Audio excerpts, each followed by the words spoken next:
Zach Zimmer just came back from a 3-week trip to Africa. Most people spend their vacations escaping work, but Zach spends his life escaping the need for work. With a portfolio of 50 plus rental properties, $40,000 a month in net income, and zero interest in climbing anyone's corporate ladder, I came to Ohio to learn how Zach built a business that funds his life, not the other way around. Let's go talk to Zach. Zach, thank you very much for welcoming us to your home. I'm thrilled to talk to you on this episode of Escaping Ordinary. For anyone that's not familiar with Zach's journey, he's had a tremendous journey from working in engineering departments in corporate America, going through the downsizing of 2 different companies, going through that rough surprise of losing your job. And then he was able to build up a portfolio of over 50 single family rental properties, which is now producing like $65,000 per month in gross income. He's had an amazing journey. So Zach, can you take us back to that moment when you first started realizing that paycheck income isn't as dependable as people talk about it being? Yeah, I appreciate the research. You know, when I've been on a lot of interviews and most folks don't realize, oh, he was let go twice, you know, they just focus on what was achieved. But, you know, I wish I could say that it was some grand epiphany or it was this thing that I just developed, you know, through, I don't know, just tons and tons of research, but it really came slow. The understanding of, you know, like Neo in the Matrix, right? The red pill. It was this slow thing of, you know, oh, okay, I know some guys are buying rental properties and what's that about? And how do they do that? And oh, okay, they can buy them. They're actually, you know, all these foreclosures now, 2011, 2012, and then they can just turn around and throw it on Craigslist and rent it on Craigslist. And that was all that's all I kind of understood because there was no bigger pockets. Zillow wasn't around. There was very little real estate education in 2011, 2012 besides the sleazy classes, the one-day event, and it's free to come to this event. But okay, the next thing is 1,000 maybe, and then when you come to that thing and you think that's the thing, and I did one of these, we get there and we think it's the thing, and oh no, it's 15,000. The next thing is what we got. And then they're signing you up for credit cards, and I think all that is gone now, hopefully, you know, because it was so predatory.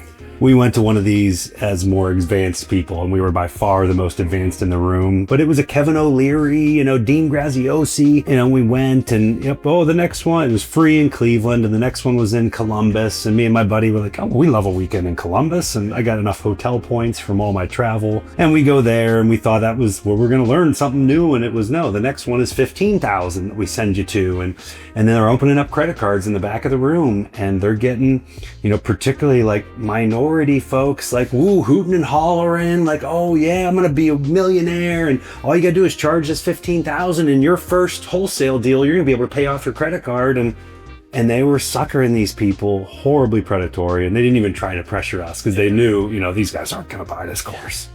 So that's what was out there in that time frame.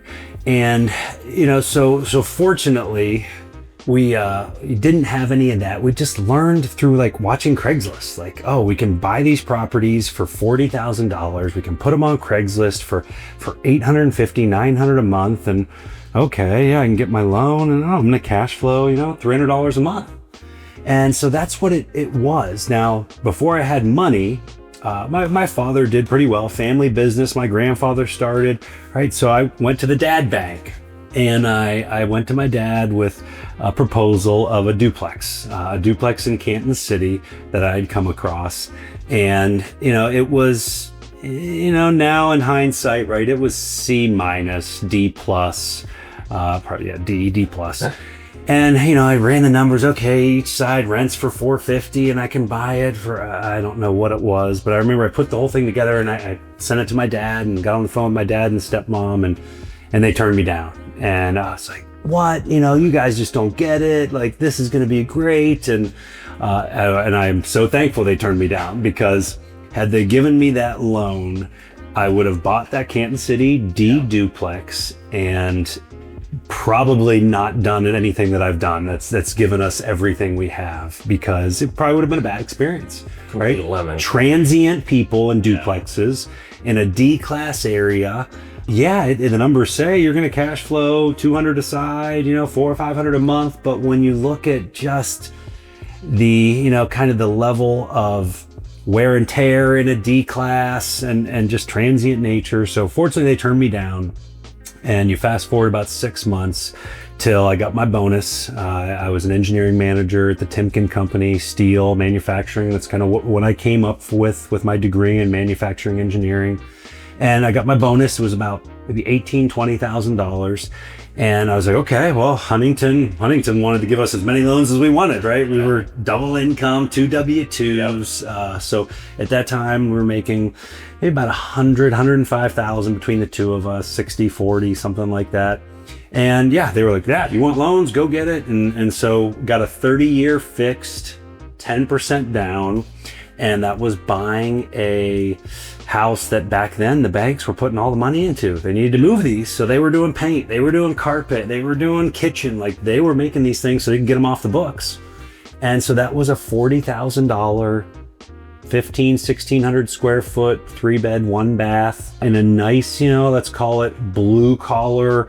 Now that, it's much nicer. It's gotten better where I bought that one, but yeah, a suburb of Akron called Ellet. And yeah, blue collar, good income. That was purchased for $40,000, that rented for $900. Wow. And while that's under contract, so before we close, we got under contract on that one. Another one hits the market like 2 blocks away. And that is a 2004 house that was on a parcel that was owned by somebody else that they eventually sold the parcel and somebody built in 2004. So you've got a vinyl sided 4-bedroom, 2-bath, stainless appliances for $50,000, attached garage. How could I? So I went That's a no-brainer. I remember going to Huntington, going to my mortgage officer, Dottie Beck, and I said, Dottie, can we buy 2? Yeah, how many do you want? I was like, okay, they wanted the people to buy these houses. And so, bought the house. So we closed on 2, our first transaction ever. And that was the leap, right? Mm-hmm. That was the big trust and leap from my wife, who knows nothing, hasn't been doing the research, right? Yeah. She's pregnant. We're about to start a family, and I'm about to, I left? No, I had not left that company yet. Everything was still good there. But yeah, closed on those 2, and all I thought was, okay, here's, $250, $300 a month per property, $500-$600 a month. That covers our weekends out, right? Or weekends, dinners, dining, going up, overnighters.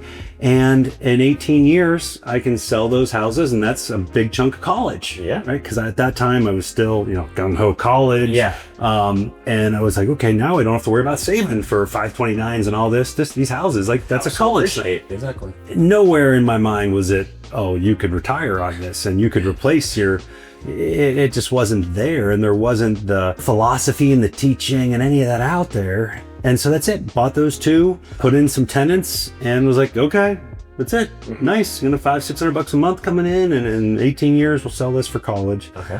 And just moved along like that for about a year. I had changed jobs, left that company on my own terms for a better opportunity, and that left a 401k. And I started hearing, through whatever I'm reading stuff online about self-directed, right? Self-directed IRAs, right? You can roll that 401k into a self-directed IRA LLC. Not being an expert real estate investor, thought that was great to go buy real estate in that. So I did that, rolled that over in about 300,000 maybe, because I've been maxing out the 401k. I was on the traditional fast track of good W-2, bleed for your employer, first one in, run around the office, dress the part. What do you want me to do, boss? Max out my 401k, fund a Roth IRA, hope that you build a nest egg, work the healthiest years of your life to hope that you have a nest egg to help you, through the latter years of your life. Right. And it didn't seem odd to me that I would go do this for the rest of my good, healthy years. And so, just rolled that into the self-directed, bought a couple of houses in there, not realizing, I get no depreciation. I get no deductions, no expenses, because it's all a tax-deferred account. So you get the cash flow. So let's say that cash flow was 11, 12%. So okay, that's better than the historical market, Yes. over any course of 10 years, 15 years, to collect that money. But, not really knowing that I'm missing out on all the other benefits that take an 11% cash on cash return to a 20% total return. Depreciation, principal pay down of mortgage, all these things. So I didn't find that out until years later, but I just wanted to preface that, yep, I knew that was, now I know it's dumb, right? But it got me to buy some more houses. And then I started just hearing about people using these community banks that would fund the rehab. And at that time, that's a little bit more exotic than what Huntington was doing. Yep. So, I found a community bank and talked to this lender. And yeah, they were like, yep, yeah, we will fund the rehabs. You just, you need to build us this list. And then when we get it appraised for your purchase, the appraiser is going to factor in all those things as they look at comps. Yep, he's refixing all these things. And so once I knew that, I was like, okay, because I didn't have enough money to do the total down payment and cover repairs on some of these, right? Because, I have rentals, but they're not bringing in thousands. They're bringing in, a little bit of money, and we're spending it. Yeah. And we still lived, the traditional, we spent what we made. Yes. Right? When we got, I guess that purchasing those houses was our first step to a different side when we said, no, we're not going to buy vacations or a new car or new furniture or do a new patio. We're going to buy these two properties with that $18,000. Yeah. But we still lived pretty tight to what we brought home after maxing out, like I said, all those retirement accounts. Yeah. We didn't have a lot, but those loans were nice. So now I'm buying a house that needs a bigger rehab than those first two, the first couple. But, I'm building this list and I got a contractor and we give it to the bank and they look and they're like, okay, yeah, you're buying it for 40. But, once you do all these things, the appraiser says it's worth 90. So at a 25, 75% loan to value, you can have 55,000. Yep. And I'm like, whoa, so I'm buying this for 40 and I'm not bringing any money to closing. You're cutting me a check at closing. Yeah. And I had a couple of those. That was magic. In hindsight, like goodness, I should have figured out how to do a ton more, but and then they had to change lending after some of those, but that was crazy. I'm getting a house and I'm getting a check. And a check. And I'm going to get a check every month. Yes. And so it was crazy. So did a couple more like that, opened up my toolbox, as I put it, to have multiple tools in there and start flipping.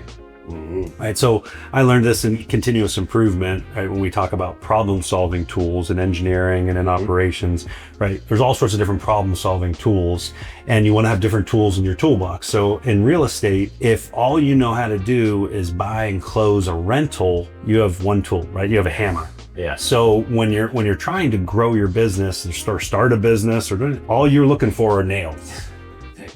If you know how to flip, if you know how to wholesale, wholetail, right? If you know all these other things, now you've got screwdrivers and saws and you've got everything. So when you look at something, you can evaluate it through all these different lenses and take down a lot more properties. And wholesaling, flipping, right? That brings in cash. Brings in cash a lot faster than rentals and allows you to buy more rentals and take more action. It was probably 2012 struggling or buy those two and learning. 2013 had money, but now as I tried to do more, struggle with contractors and getting burned, getting broken into and stolen. So that was a lesson until 2014. House got listed and called the agent, went out and met with her. Great agent, super nice lady. And, she happens to mention a contractor that she's been working with a long time. It was just such a great connection.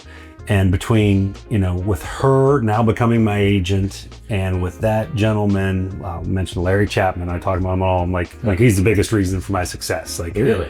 If I hadn't had Larry, I did probably 90 houses, 90 rehabs with this guy. Holy cow. That doesn't happen. There's a reason someone's a contractor and can't work they can't work for someone else. Yeah. Right? They're unreliable. They want to work when they want to work. And you see that unfortunately so much in a lot of these contractors is, showing up late, leaving early, taking other jobs. They get a call about an urgent, I can make $200 an hour on this. Hey, I'm going to let this one sit for a minute. Yeah. So to find someone with crazy high integrity and just, he brings in the right people. And we learned how to work together, which for me is very hands off. Okay. My background in continuous improvement and Lean Six Sigma is about systems. Yep. It's about empowerment. It's about autonomy. And it was perfect because he didn't want to be micromanaged, right? And most don't, but many of them need micromanaged. Yes. All right, but he didn't, and he just wanted some direction. And I made sure that, as soon as he gave me a bill, he was paid. Yep. And I stayed out of the way because honestly, as an investor in real estate, I saw myself as very little value add, especially when we talk about flips. Yep. The agent is the one who's telling me this is a good property to flip. The agent is going to be the one, at least back then. Today it might be different with the NAR lawsuit and things. But back then, especially, the agent is the one who's going to sell the property. Yeah. I don't want the agent to say, man, we're not hitting the numbers because you picked this paint, because you picked this flooring, because you picked these lights. Like, why'd you do this? So I put them responsible. Yep. I'm buying the house with you and I'm selling the house with you. So you're getting some nice commissions. Yep. You're going to pick the flooring. You're going to pick the paint. You're going to pick the lights. You're going to pick the counter. That was intelligent. You're going to go with your contact, your friend Larry, their friends, and you guys are going to do this. Yeah. All I'm doing is sending a wire and signing some papers. Yep. And you guys, and I'm paying you. You guys are going to make money by me just kind of handling finance and insurance and utilities. And that's what allowed me to continue working, right? Because I was obsessed with, at that point, I was still the W-2 boy. Yeah. Right. What do you want me to do? Where do you want me to fly to? Yeah. And I do love that energy, dopamine, adrenaline, and manufacturing plants around the country that feeds that, right? Yeah. Problems, fix them, engineers. Yep. So, you fast forward through 14, 15, 16, where I did about a house a month for those 3 years in just rental closings. So there were some flips in there too. So you're talking about 15 to 18 houses a year, which there's guys doing a lot more than that, but that's a really good volume. That's a really good volume,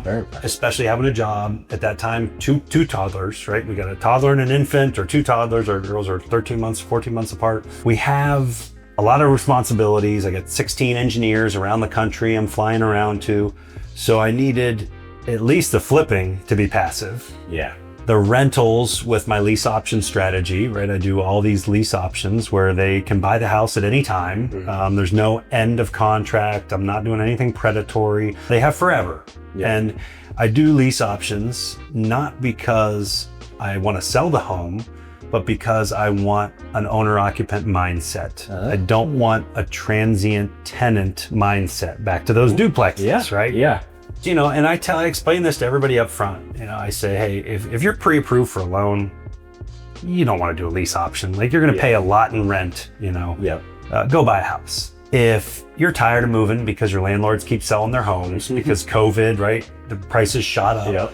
So if you're tired of moving, if you're tired of you making repairs on your rental anyhow because your landlord's a slumlord, if you're tired of him telling you or her telling you what you can and can't do in your property, and you want to put your roots down and make a house yours, and then buy it at some time, maybe it's in a year, maybe it's in 10 years, then lease options for you. That's great. Right? Yeah. Now, you become responsible for taking care of the property, right? Repairs and maintenance, but you get to do what you want. You want to change paint, you want to change flooring. I've had people tear out kitchens, people put up garages. Wow. I give them the autonomy, and I don't know any different. So I think it works well. The one definite difference, at least, maybe not necessarily with lease option, but it just in how I treat my tenants, I'm very flexible with payment problems. Oh. And I see it as less turnover. Yeah. Right. If I was rigid, like a property management company has to be, right? 3-day notice on the 4th, file an eviction on the 7th, and, in 30 days they're out. Property managers have to be like that because they can't, right? They're managing 100 properties. They can't be working on paying, this person's paying $300 a week and this person's paying. It definitely puts more stress on me, more client, more tenant issues, but it drastically lowers turnover, right? I would have 5-10 times the turnover because I have probably 40-50% of my people paying late every month. And in my perspective, that's 3 houses worth of late fees. So my portfolio is really like at 56 in cash flow because I get, $1,500 a month in late fees. Oh, yeah. And so that's, add that up, right? It's every year between $15,000 and $20,000 in late That's a loss. So, I'm allowing them to stay in their house. Otherwise, they're getting a 3-day and they're getting evicted. So that's not necessarily tied to lease option, but if you were evicting so quick, there's a lot of people that do lease option predatory, and I think that's a predatory thing. If someone's giving you $2,500 down and they've been renting there, for 3-4 years, they've made the property better, and you're going to evict them because of a car accident, a broken leg. I've got people that have cancer, right? We're going through treatments, and so yeah, they're $1,000 or $2,000 behind, but they're consistent every other week payments. It's tough, and there will be people that say, no, you can't be like Zach. You got to be rigid, and you got to run it like a business, and it is what it is, and everybody's got to see what works for them. Everybody's unique. Yeah. Yep. One of the things that really impresses me about your story, Zach, is your ability to give trust to other people. I think that most of us, as we're trying to leave the employee mindset, you talked about Larry and you talked about your real estate agent, and basically saying you two work together, decide what flooring, decide what paint and all that stuff, because you're going to end up selling. I think a lot of people would be afraid to put that much trust in somebody else and say, yes, this is my investment, but you go take care of it. That's impressive. How were you able to be comfortable, especially early on when your venture into real estate was still kind of fragile? How were you able to be comfortable giving that much trust in somebody else? Probably a lot of it came from my W-2, and this is something, don't bite the hand that feeds you. Like W-2, my employers, multiple billion-dollar companies really invested in me. I was in fast track programs and in leadership roles, so I've been through so much training in situational leadership, Lean Six Sigma, and continuous improvement process controls, and all these things, layering your roof of how you build the Toyota production system and management layers. I think I always naturally just looked to remove waste. I'm not the one selling it. I'm not the one doing the work. I'm kind of wasteful, right? I'm kind of just a person that doesn't need to be in these conversations. Yeah. And, okay, budget, right? Okay, yep, here's the budget, right? Yep. That's what I need to be involved in. Yep, I'm buying it for this. We're gonna put this much into it. Real estate agent, you're telling me it's gonna be worth this. Good. Maybe Good to go. Yep, you guys do your thing, and I got to focus on my job and my family and managing the rentals while you guys do the flip. Or we buy a new rental that's going to be a rental, and I would actually just let the contractor make the picks. Like, he knows what's going to look right. And he owns 20 of his own rentals, and that was a big thing. So the contractor owns 20 plus of his own rentals, so he knows, okay, we're going to put this plank down because it's more rigid and it's a great value, and yep, we're going to paint everything an agreeable gray, and so all the same houses. So I really found a great contractor, 2 great agents, and we got to the point where, because I'm so busy, right, I'm doing all these things, I didn't even look at houses. Like, they would go look at them. If we needed a second opinion, that Larry would go look at them. All right, yep, put it under contract. I'm traveling this week. Maybe I'll look at it next week. And sometimes, especially on a flip, there was a couple flips I never looked at, never went to. Wow. Didn't look at it before I bought it. Impressive. Didn't come look at it during renovations, because why? I would rather go focus on my rentals and do this. You guys are working on that thing in the background. And I just looked at flips as just, a little process that was making more cash flow over here while I focus on chickens. Yes. And that's what I, slowly started changing, or not, just developing. I wouldn't even say changing, just developing this mindset of walking away from my egg that I got each week for working and having these chickens pay for everything. Yes. So that's where, so what, for 15, 16, 17, 18, get up to high 50s in houses. Start lending, start doing money lending. Unfortunately, that's when I found syndications. And now we start to get into the pain of 7 figures of losses and sleepless nights and lots of stress. But yeah, I found syndications in 2018. And for everyone who doesn't know, a syndication is a private equity or a general partner are finding an asset to buy, and they're raising investor money as limited partners. So you come in as an investor, an LP, limited partner, that has no say in anything, right? You're just limited. You are a passive partner owning, instead of I own 100% of a $60,000 house. Now I would own 1% of a $30 million Class A property in Tampa. And I really did. I owned a bunch of properties in Tampa and St. Pete that now are foreclosed and gone. But the problem with how I lost all that money was up until 2019, really up until like 2022. I mean, everything was gold or silver that I touched. Yeah. Right? Mostly, everything. Yeah, you have a fire or something, but yeah, it gets rebuilt, and all my investments were good. When I invested with people or trusted people, they most of the time did what they said they were going to do. And so when I see syndications, I'm thinking a person like me, like I would talk about single families in Northeast Ohio. You should probably listen to me when I talk about numbers and single families in Northeast Ohio. So I'm thinking that talking to these people about their asset, whether it's hospitality, self-storage, triple net commercial, apartments, I'm thinking, oh, that's like Zach talking about single families. That's, and so when he tells me we're buying it for this, we're doing this, and in 36 months, we're selling it for this. Yeah. And he shows me a 20, 22, 26% IRR. Yeah, absolutely. Why not? Sign me up. Why not diversify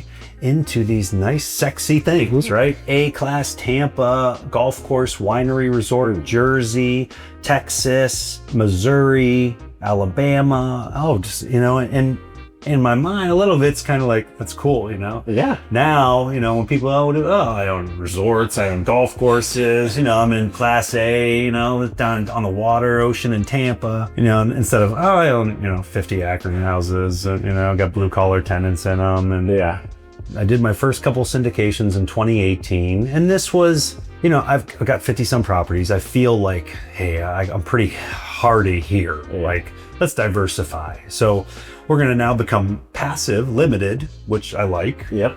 And we're going to be diversified in different assets and with different locations all around the country, different asset classes. All sounds good. Yes, sounds great. As I stopped flipping, and then in 2019 was when my job was eliminated. And we didn't even cover the first one real quick. So that was another big point of forming my mindset in 2013 when my job was eliminated, and we had 2 rental properties and pregnant with our first child. Okay. And boom, 60% of our income just got disappeared in 1 minute, right? Job's done. As Tim Shiner puts it in his book, 50 Things They Didn't Teach You in School, you had one leg under your table. Yeah. And what happens when one leg is swept out, right? Table goes. Yep. And I'm crying, my wife's crying. We just finished building a home that we're about to move into. We're just about to have a baby, and my job can't afford it. Yeah.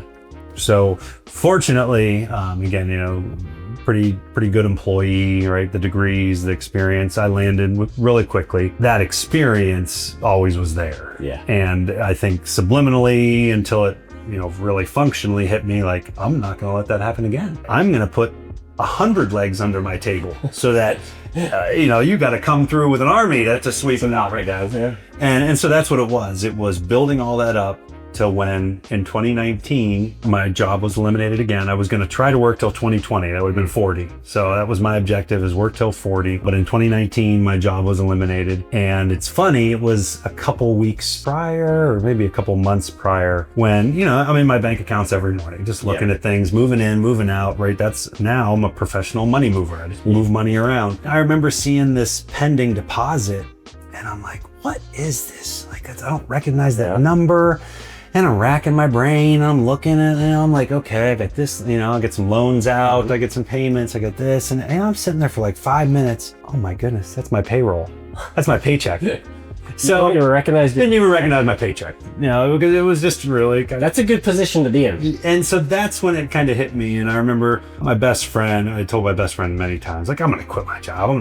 She's like, don't do it. Like, you keep going until they fire you. And I was like, oh, okay. Because I did love the fact that we still lived off the W-2. So even though I made about 3 times, or more than 3 times, from all the investments. Yep. So at that time it was rentals, lending, some syndication money coming in just a little bit, but really rentals and lending. Okay. Was about 3 times what I took home as a director of engineering, or I was director of continuous improvement at that time. We still lived simply. We didn't live here. We didn't do all this. We lived simply. Finally, it was like, okay, now we'll live off this, but I just kept that snowball going. And this is one thing I like to teach and talk about, is you got to let it snowball. Yeah.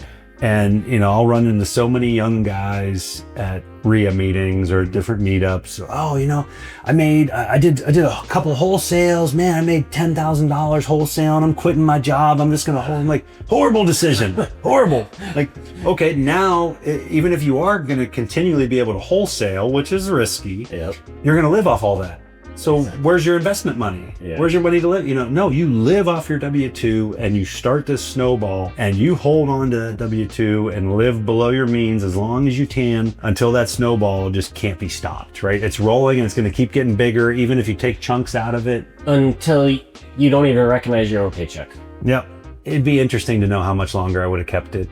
So, you know, I'm sure it was God's plan, right? Hey, this guy's never going to quit because he's obsessed with just, be living frugally and Can't give it up. And I probably would have, because now I'm just so addicted to travel and just living my life. But at that point, I was still high energy, get up in the morning, get up at 4:30, 5 a.m., work out to get into the office at 7. And so, when that happened, it was a totally different experience versus only 6 years earlier. Yes. 6 years earlier, it's tears. 6 years later, and a passive income portfolio more than 3 times what I made as a director. It was kind of comical when I came home that day and, we're in this new crazy house and my wife got a new car and I pull in and she's like, what are you doing home so early? I'm like, that's it, it's done. And she was like, what now? Like, are we okay? I'm like, yeah, we're okay. I gotta get a cell phone, I gotta get a laptop, and we gotta get insurance, but That's set it up. Well, fun. here's what I gotta do this week. I gotta get us these things in the next 2 weeks, because there had been a company phone, company computer, and obviously company insurance. So I'd say it was a little bit of nervousness, but I knew that the money's there. Yeah. The money's coming in. Didn't even completely understand, how much tax benefit by not having that job anymore, by just having all passive unearned income. It's very crazy. We don't need to get into the whole tax thing because I could talk for another hour on taxes, but it's like Robert Kiyosaki says, right, the tax code is for these B and I, right? Yes.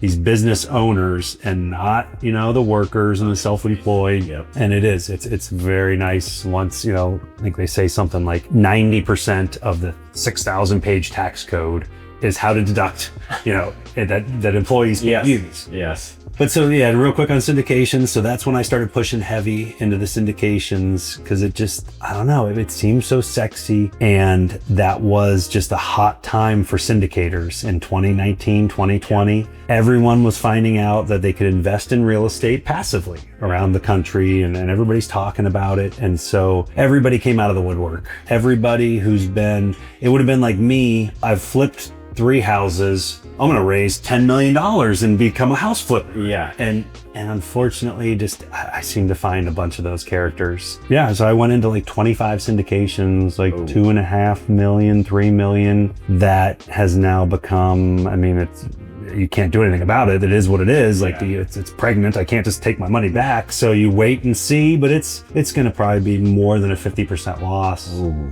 So you're talking. That's an expensive lesson.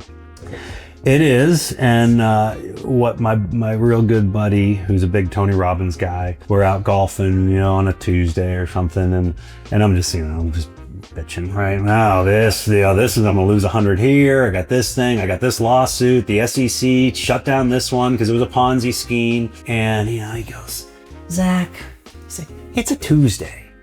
We're out on the golf course. You just bought a place in Florida last week. It's part of the process. And I'm like, you know what? Gratitude. That's actually gratitude. And it is. It's so much about gratitude.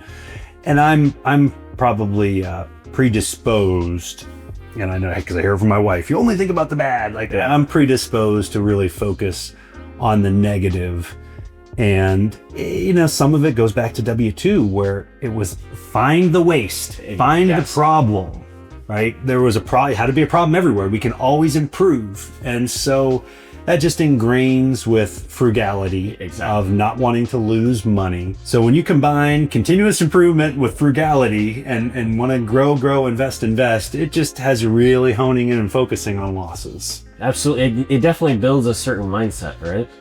Yep. From your passive income lifestyle podcast, one of the things I really enjoy, you talk very much about lifestyle, about being intentional about lifestyle and not allowing your business endeavors to essentially become a replacement job. Would you mind speaking a little bit about what your experience has been about breaking free from the W-2 world and ensuring that you're financially doing well, but being free enough to take trips to Africa and to all the exotic places that you have been to over the years? So, the continuous improvement focus, right? Systems, people, not being a part of as much as possible. I think that gets into everything I think about. And, so one of the things I bought a trampoline park, a kid's trampoline park, right? 26,000 square feet, trampolines everywhere. Sky Zone is a franchise, if you've heard of Sky Zone or Urban Air. This was just an individual park that a person had built as he built them around the country prior to the franchises. And he made a ton of money on it. And then when competition came in, he's like, hey, I'm want to sell this one and move on to my other ones. And I saw this for sale on Biz Buy Sell for $300,000. And I go on to Google and try and do some research. I'm like, it's like $1 million park. He's selling it for $300,000. And so I reached out to a buddy of mine that's more on the IT side, software engineer, because their website was horrible for this park. And he had young kids too. I had young kids, and then I found another buddy actually on the street who's he actually had a salon type business. So he's dealing with point of sale systems. He's got 2 young kids. So we all have all these young kids. And I'm like, hey guys, let's go look at this thing. I think we could each have different roles and I wanted to diversify. But what that was, getting back to your questions, we bought a job. And it took a lot of work. I mean, the employees were bad, just on their phones, and the managers were bad. And then COVID hits and now we're shut down. And just you're in a high volume retail establishment, you got drunks coming in there on a Friday or Saturday night. And so that's where I got this mentality of, if I'm putting my money in something, it better be passive.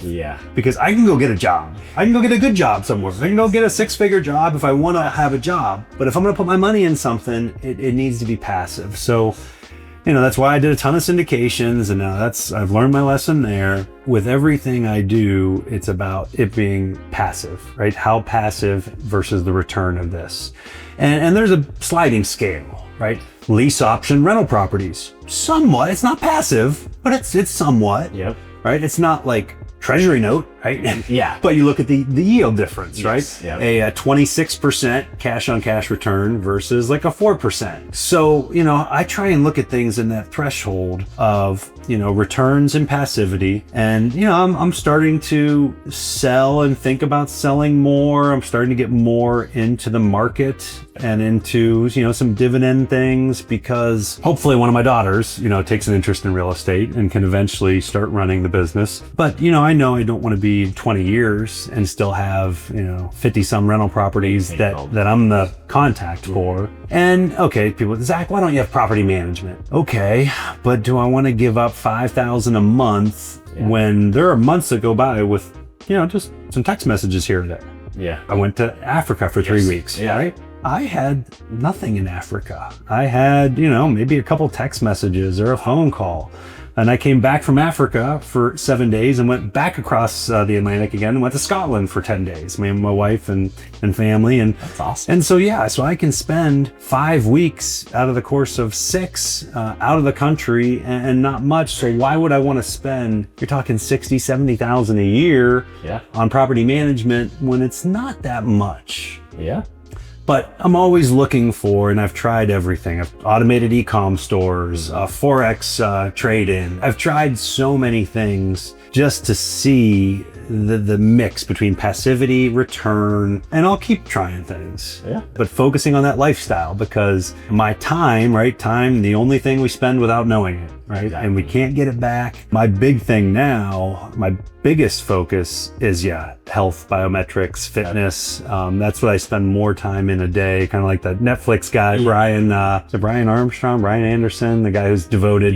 He sold his tech company for $100 million and now he spends $3 million a year on health. health. Everything, you know, I got red light therapy in there, peptides, just all cold plunging and everything that I do through the day. Just, you know, you're trying to anti-age. Yeah. And that's why my Aura ring tells me I'm, what's it say, 8.5 years younger. My blood work just said 10 years younger. That's the most important thing. And when people, oh, what do you know, it's not about retiring.